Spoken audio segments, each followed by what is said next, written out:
Welcome to SRPG Plus, it's your guy Kapikai. Yesterday, the SNES games released on the Switch, so I just wanted to take some time to go over what launched, basically why this is important for Switch games, and we're going to play some, and just see how it performs and just have some nostalgia. So, we don't have to upgrade our monthly or yearly subscription to Nintendo Switch Online to get them. If you already have your subscription, you're good. You just gotta download the SNES app. I'm just gonna call it that because the regular name is way too long, like a lot of Nintendo stuff, but hey.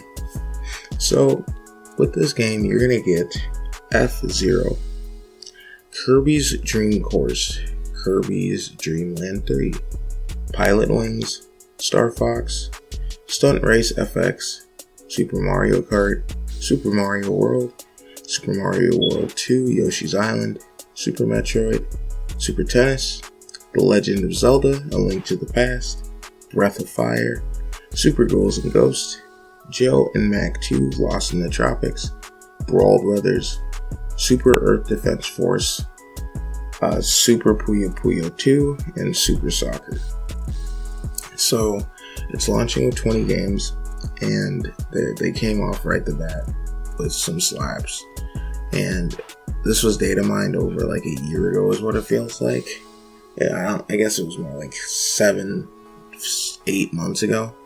And these games were confirmed, except for Star Fox 2, I believe, because that was also in the data mine, so that'll probably be one of the upcoming games coming soon. And I'm just very excited that they came with very strong titles.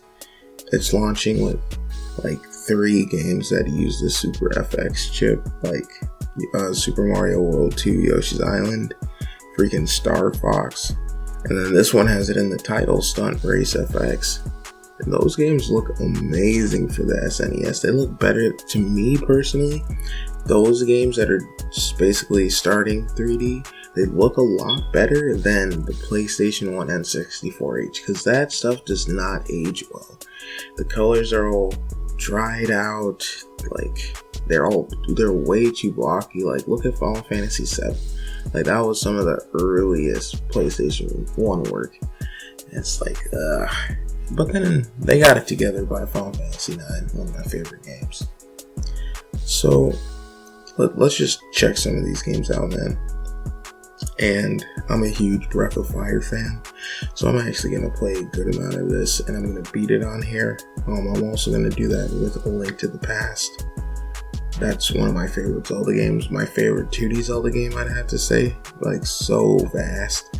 And I'm actually going to finally beat it for the first time. When I was a kid, I only got to the Dark World, spoiler, and just games like that, and just games in general when you're like 7 to like 10 are so hard because you can barely read.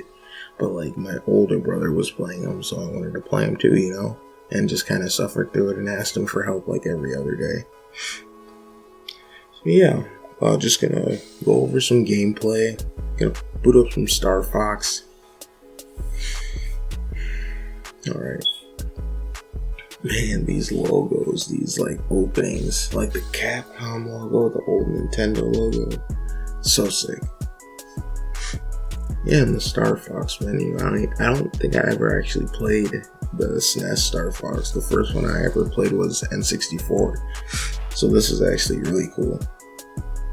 And I also like how you can learn the controls by actually like piloting a ship right in the menu, and you can always go to training too. Yeah, I'm getting bodied in this first mission though, so don't expect too much. Alright, and then of course we gotta play the Super Mario World, the Super Mario World 2 Yoshi's Island. That's for sure. Like, these 2 games just still hold up today and look beautiful. Like, it's actually like crazy.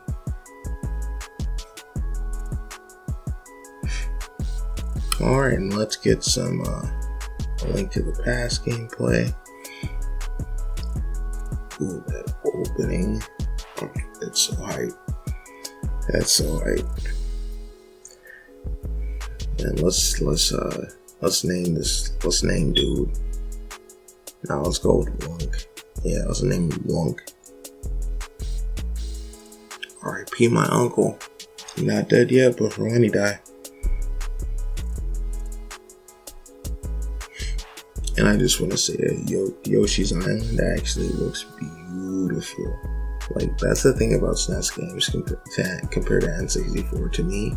Like, I'd rather go back and play like 100 SNES games versus the library that's on the N64, because those games just don't look good. A lot of them just don't look good unless I'm playing like a classic like Ocarina of Time. But like, if it's a game like that, or Super Smash Bros. Like 64, if it's a game like that I have nostalgia for and I love, I can definitely get through it that way. But playing games like this in the modern era, HD, 4x3, the actual resolution, like the resolution brought up, and yeah, this is really dope.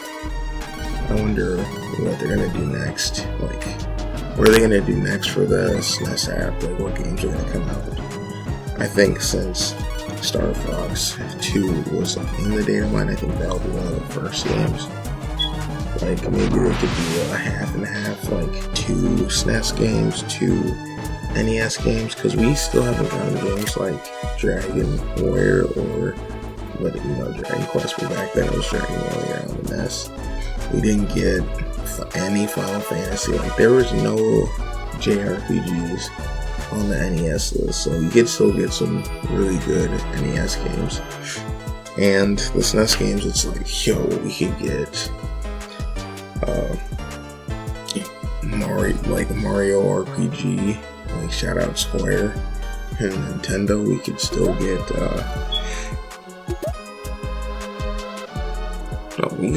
Chrono Trigger, man. Like, what? There's so many JRPGs on the SNES, and it's literally the golden era of them. So yeah, the games that could come are on the list, and I'm very excited to see what they have going forward. But I'm just gonna let some gameplay of Breath of Fire keep going, and y'all have a good one. Thanks for checking us out. Peace.